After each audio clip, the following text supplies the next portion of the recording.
یہ لکھ رہے ہیں حضرت اکرام کاتبی، آج بول لو حضرت، خوب بول لو۔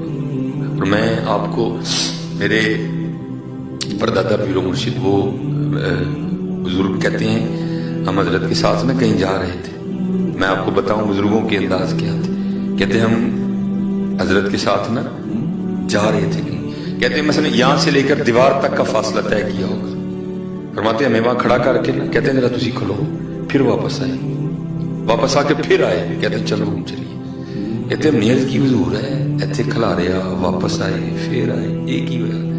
کہنے لگے بس یار یہاں سے لے کر وہاں تک کا فاصلہ ذکر الہی کے بغیر طے ہو گیا تھا، اس لیے واپس گیا ہوں اور پھر ذکر کرتا ہوا آیا ہوں۔ یار کیسے تھے یار، جو ذکر الہی کے بغیر ایک قدم بھی نہیں اٹھایا کرتے تھے،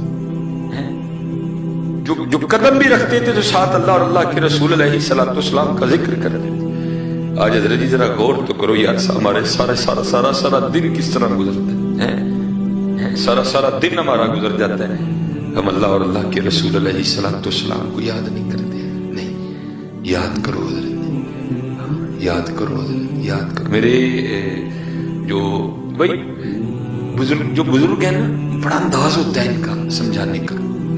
میرے جو پیر و مرشد تھے نا، حضرت کی خدمت میں ایک بندہ آ گیا، انداز ہوتا ہے نا بزرگوں کا سکھانے کا، کیونکہ ہر بندے کو ہر بات تو سمجھ نہیں آتی۔ وہ پہلے دن آیا، حضرت نے نظر ڈالی، ٹھیک ہے، پھر آیا، جب چوتھی بار آیا نا، تھا بڑا امیر کبیر، کپڑے بڑے زبردست اس نے پہنے ہوئے ہیں جناب، گھڑی بڑی قیمتی ہے، جوتے بڑے قیمتی ہیں، وجود سے جو پرفیوم کی خوشبو آ رہی تھی وہ بھی بڑی مہنگی ہے۔ حضرت اس نے آ کے وہ حضرت کا ہاتھ چوما نا اور ہاتھ چھڑوانے لگا تو آپ نے ہاتھ پکڑ لیا، اس کا یہ دانت ٹوٹا ہوا تھا، یہ آپ اسے نا، وہ اسی نے کہا تھا نا، جو بات دل سے نکلتی ہے اثر رکھتی ہے، پر نہیں مگر طاقت پرواز رکھتی ہے۔ اب اس کا ہاتھ پکڑ کے نا فرمانے لگے بھائی جی تڑے کپڑے، تڑی جوتی، تڑا کوٹ دسدا پیا کہ اللہ نے واہ بھی پیسے دیتے تے دند کیوں نہیں لواندے ہے، ویکھو نا بوڑے کڈے کوجے لگن دے۔ وہ اللہ کے ولی کی بات اسی دی دل میں اتری، عرض کردا ہے حضور ہن تانوں شکل اس دن ہی وہاواں گا جدن دند لوا لواں گا۔ فرمایا جا کے لوا کے آ۔ یہ بات ہے 1981 کی، سیالکوٹ میں تو شاید اس وقت کوئی کا دکا ڈاکٹر ہوگا، باہر اس گاڑی کھڑی تھی، امیر آدمی تھا، اس کو کہا چلو سیدھا ہی لاہور، بیٹا اس کا لاہور رہتا، 1.5 ہفتہ وہاں رہا، دانت لگوا کے سیدھا حکیم صاحب کے پاس، گھر بھی نہیں گیا، آگے نا حضرت کو منہ کھول کے دکھا کے پوچھتے ہیں حضور ویکھو سا دانت سونا لگن دے، آپ بڑے خوش ہوئے، یار بندے نے بڑا پیرا دیا۔ آپ نے فرمایا نا ویکھو نا بھائی جی، دند لگن نال سونے بھی لگن دے تے نال جوان بھی لگن دے۔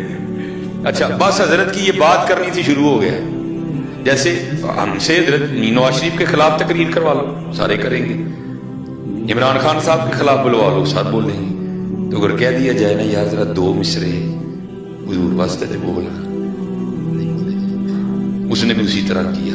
بس حضرت نے بات کی، شروع ہو گیا، کہتے حضرت آپ کو کیا بتاؤں، جس ڈاکٹر نے یہ دانت لگایا وہ کتنا سونا ہے، اس کی آنکھیں اس طرح، اس کا یہ اس طرح، اس کا وہ اس طرح، 10 منٹ پوری اس نے ڈاکٹر کی تعریف کی، اور اینڈ پہ کیا کہتا ہے، کہتا ہے حضرت ایک دانت لگانے کا ڈاکٹر نے مجھ سے 1000 لیا ہے، اور آپ کو شاید علم نہ ہو کہ 1981 میں 1000 مانے کیا رکھتا تھا حضرت، تب تو 1000 ہوتا کسی کے پاس تھا حضرت۔ وہ کہتا ہے حضور ڈاکٹر نے ایک دانت لگانے کا 1000 لیا ہے، جب وہ خاموش ہو گیا، جملے ختم ہو گئے، لفظ ختم ہو گئے، تو پھر حکیم صاحب بولے، آپ نے فرمایا سنگیا جڑے ڈاکٹر نے ایک ہی دند لایا وہ بھی 1000 لائے گی، تو پورے 10 منٹ تو دی تعریف کی تھی، تے وہ رب جی نے لیا بھی کھ نہیں تے پورے 32 لائے نے، کدی وہ بھی نہیں کی ہے۔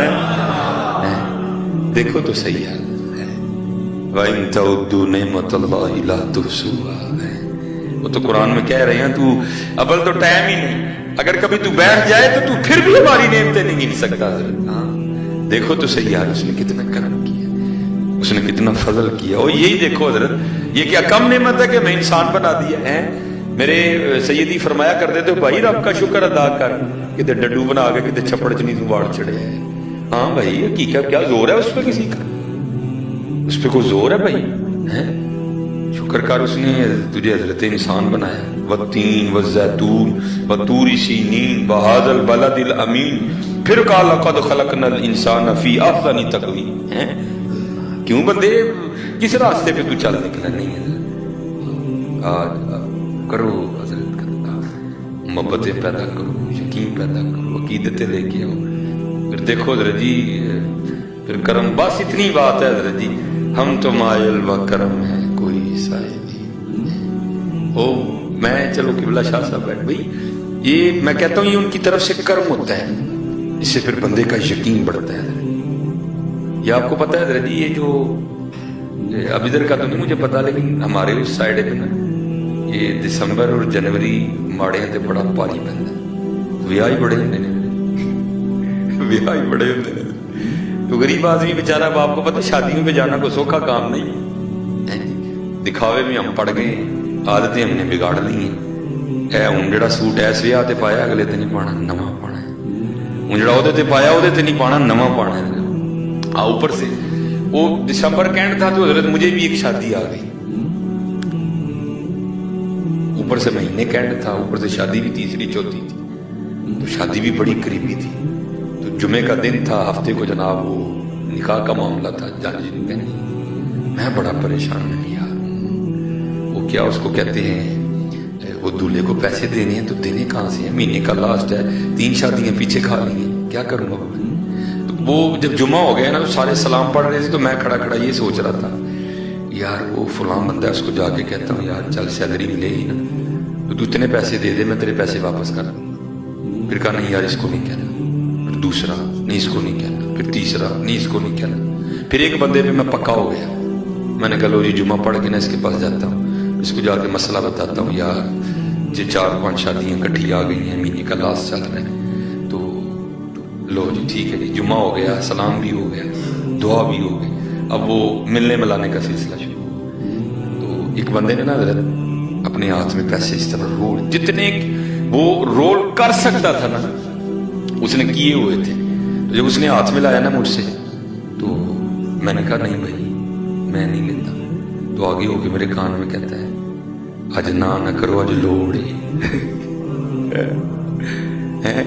मेरे कान में कहता है अज ना करो अज लोड़। मेरे पैरों के नीचे से जमीन मैं इसको किस तरह पता है मुझे लोड़ है?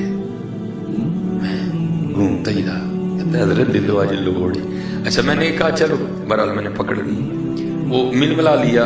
जब मैं बाहर गया ना, तो मैं वो जो मेरी मतलूबा शख्सियत थी मैं उसकी तरफ बढ़ने लगा, क्योंकि मुझे था बड़ा भी होगा तो 500 होगा, या बड़ा भी होगा तो 1000 होगा, इतना ही होगा ना, क्या और होगा, लेकिन मुझे तो जरा ज्यादा दरकार। लो जी भी दिल में ख्याल है यार खाना से भला कि अल्लाह की कसम कुर्बान जाऊं उनकी अताओं पे, जो खोल के देखा जितने सोचे थे उतने भेजे थे उन्होंने, जितने सोचे थे तो उन्होंने उतने भेजे थे। हाँ कभी तो साहिब कौन खड़ा दरबार, चले हो कि तो देखो है, हो कि तो देखो, देखो की नहीं कर दे भाई। मुस्लिम लीग के बंदे पे औखा वक्त आए पहुंचते हैं, अगले क्यों नहीं पहुंचते? पीटीआई के बंदे पे औखा वेला आए पहुंचते हैं कि नहीं पहुंचते? भाई अगर ये दुनियादार मनूस पहुंचते हैं तो कुर्बान जाओ फिर मदीने वाली सरकार की शान में है वो नहीं पहुंचेंगे। तो आ तो सही, बात तो सही। ये रोदुर रियाहीन इमाम याफई रहमतुल्लाह तआला अलैह फरमाते हैं कोई बुजुर्ग थे तो उन्होंने अपने वाद में ना हारून रशीद के लिए सख्त कलिमात बोले। एजेंसियों का बंदा अंदर ही बैठा हुआ था, उसने जाके हारून रशीद को कहा, उन्होंने कहा जी जुम्मे जी आज हजरत साहब ने तेरे खिलाफ बड़े सख्त लफ्ज बोले। बादशाह वक्त था, पर मैं उठा ला उनको गिरफ्तार कर लिया और कैद खाने में नहीं डाला, बल्कि क्या किया, एक डिब्बे में बंद कर दिया गया। इसमें सिर्फ खड़ा ही रहना है, हरकत भी नहीं बंदा कर सके। उसको था कल तक इनका इंतकाल हो जाएगा। लेकिन इमाम याफई रहमतुल्लाह तआला लिखते हैं जब वो सुबह के दरबार में बैठा ना हारून, तो किसी सिपाही ने आकर खबर दी जनाब वो जेड़े मौलवी होरी कल डके नहीं सन डब्बे में, उन्होंने कहा तो बाहर बाग च फिर अड्डे। उसको बड़ा गुस्सा लगा, उसने कहा लगता है मेरी फौज में कोई हजरत का मुरीद होगा, उसने निकाल दिया होगा बाहर। कहता जाओ बाबे लैके आओ मौलवी साहब। वो मौलवी साहब बुलाए गए। अब इमाम याफई लिखते हैं कि दोनों के दरमियान गुफ्तगू हुई, हारून रशीद और हजरत के दरमियान। वो हारून से सवाल क्या करता है, मौलाना ये आपको बाग में कौन लेके गया? उसको था मेरे किसी सिपाही ने निकाला है। आप आगे से फरमाते हैं जिसने मुझे डिब्बे से निकाला। फिर पूछता आपको डिब्बे से किसी ने निकाला? आपने फरमाया जो मुझे बाग में लेके गया। अब उसको भी समझ आ गई थोड़ी। लिखा है इमाम याफई ने लिखा है, अपना सर पकड़ के ना हारून कहता ये कितनी अजीब बात है। तो आगे से कहते हैं हारून ये बता तेरे मेरे रब की कौन सी बात अजीब नहीं है। वाह फिर इमाम याफई लिखते हैं कि हारून ने अपने वजीर को बुलाया और बुलाकर कहता है हजरत को घोड़े पे बिठाओ, मेरे शाही घोड़े पे बिठाओ और इनको सारे बगदाद की सैर करवाओ और पीछे कोई शख्स ये ऊंची आवाज में मुनादी करे ये वो है जिसको हारून ने जलील करना चाहा और अल्लाह ने इसको इज्जत दी और हारून को भी इसकी इज्जत करनी पड़ गई है।